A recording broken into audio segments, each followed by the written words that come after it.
বয়সজনিত হাঁটুর ক্ষয় রোগের ক্ষেত্রে যদি সেই ক্ষয় অনেক বেশি পরিমাণে হয়ে যায়, সেরকম ক্ষেত্রে আমরা হাঁটু পুরোপুরি পরিবর্তনের কথা বলি, যেটাকে টোটাল নি রিপ্লেসমেন্ট বলে।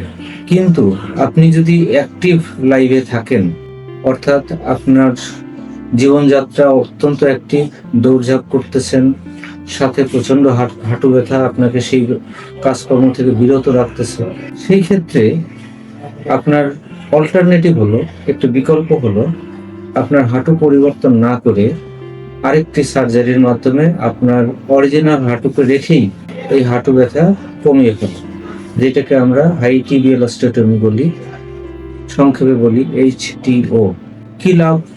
লাভ হচ্ছে HTO অপারেশনের পরে আপনার হাঁটু দীর্ঘদিন কর্মক্ষম থাকবে এবং আপনি আপনার কর্মজীবন এই নিজস্ব হাঁটুর উপরেই পার করে দিতে পারবেন বলে আশা রাখা যায়।